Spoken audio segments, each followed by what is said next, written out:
परीक्षा के समय बच्चे अपने आप को कैसे फोकस्ड यानी केंद्रित रख सकते हैं?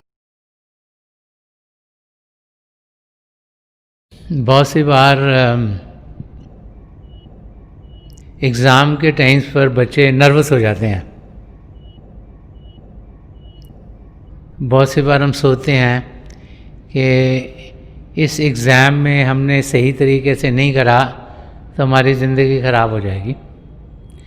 और बहुत सी बार क्या होता है कि बच्चे अगर एग्ज़ाम साल में, जैसे फाइनल एग्ज़ाम तो एक ही बार ही होता है, तो उसके लिए अगर सारे साल में पढ़े नहीं तो अकेले जो 1-2 महीने रह जाते हैं उसमें बच्चों में टेंशन बढ़ती है। तो सबसे ज़रूरी है कि हमें ये जानना चाहिए जब हम स्टूडेंट की लाइफ में हैं, जब हम पढ़ लिख रहे हैं, कि जो भी सब्जेक्ट्स हम पढ़ रहे हैं, जैसे जैसे पढ़ रहे हैं वैसे वैसे उनकी समझ हमें आनी चाहिए।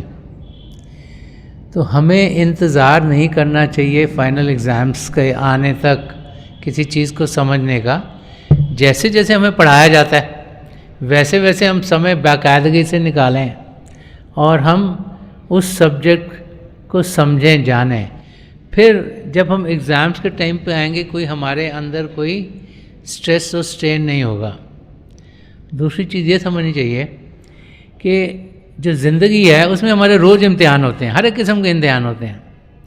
तो जो स्टडीज़ का इम्तिहान है उसको इतना बड़ा भी नहीं समझ लेना चाहिए कि इंसान उससे घबरा जाए। अगर आप सही तरीके से रोज़ाना पढ़ते लिखते हैं तो जब आपका एग्ज़ाम आएगा आप उसमें बहुत अच्छी तरीके से एग्ज़ाम को हैंडल कर पाएंगे। तो जब बाकायदगी से हम साथ पढ़ते जाएंगे तो हम फाइनल एग्ज़ाम को सही तरीके से हैंडल कर पाएंगे। और आई थिंक एग्ज़ाम्स से साथ डील करना इसी तरीके से होना चाहिए कि अपनी तैयारी इंसान साथ साथ करता रहे और इस तरीके से ना रहे कि जो अकेला एक आधा महीना रह गया तभी हम सो नहीं रहे और पढ़ने की कोशिश कर रहे हैं। क्योंकि अगर इंसान की नींद पूरी नहीं होगी तो एग्ज़ाम में वो वैसे ही ठीक नहीं करेगा। तो ये सोचना कि एग्ज़ाम के दिनों में खाली 2-3 घंटे सो जाएं और बाकी पढ़ते रहें, उसकी कोई सेंस नहीं है। तो जब हम बाकायदगी से रोज़ाना पढ़ते हैं तो फिर कोई भी एग्ज़ाम इतना मुश्किल नहीं होता, क्योंकि हमें अगर सब्जेक्ट आता है तो हम उस चीज़ को हैंडल कर पाते हैं।